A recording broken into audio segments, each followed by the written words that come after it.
anything that you want to do with your horse. In this instance, I'm going to show you with this boy here how to put the bridle on.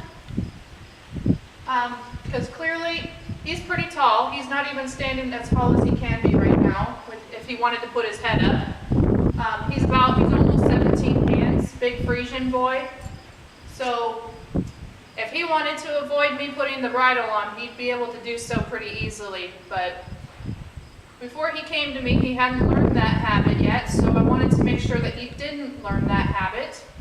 And his owner's wife is shorter than I am, so she wants to be able to put the bridle on pretty easy, obviously.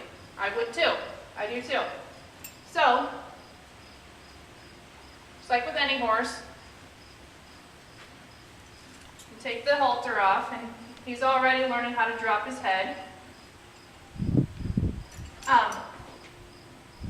So the first thing I taught this boy was how to drop his head from pull pressure, obviously. So he has gotten very good at that, which is nice. But as soon as I went to go put the head stall on, he wasn't sure, so he would put his head back up. So when they do that, when they try to take their head away, you stay with them. So say he had just raised his head up, I would stay with him, and I usually start this with the halter on for these big horses to give myself the advantage. So with the halter back on, I would pull it back down and tell him to get off that pressure, and as soon as he dropped his head, I would take the bridle away. I'd completely release every pressure that I was putting on him. So he learned that if I drop my head, it can go away, and you'll leave me alone.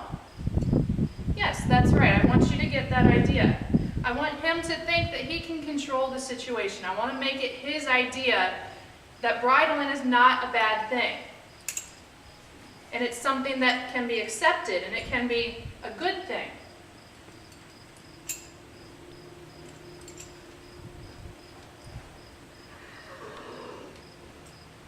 So,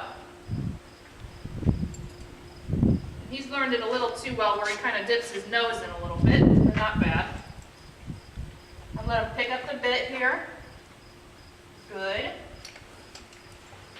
Because what I did too is I taught him that if he picked up the bit willingly and with his head down, as soon as he put his head down, I'd let him drop the bit. But if he put his head up, I'd stay with him and keep it in there. But as soon as he dropped it, he would be able to let it go.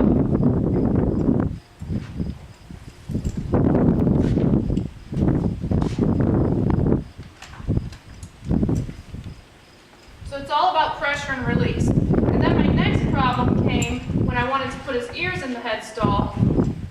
He would raise his head again. But again, you just stay with it as best you can. If you need to use a bucket or a mounting block to help you out, that's all right. As long as you are releasing or trying to, the best you can, release at the right time. So if he were to drop his head at any point, and he went from high stress down to low stress, I would release the pressure. So if you've got a horse that's difficult to bridle, I encourage you to start using some of this technique where you just take baby steps. Say if your horse isn't okay with you touching its mouth, don't put the bridle on. Don't even try it. Or if you have difficulty putting the halter on and getting it tied, don't try the bridle. Teach him to relax and drop its head. Teach him that it's okay, I'm going to touch you and it's going to be all right, you can handle this. And teach him that he can control the situation to an extent. And that if he just relaxes and accepts, everything gets a lot better. The pressure comes off. So you're using pressure and release to make your horse easier to bridle. And if you ever have questions about this, you can go to our website, Doese-Horsemanship.com, spelled D-O-E-S-E, horsemanship.com. Or you can find us on Facebook. I'm always happy to answer questions.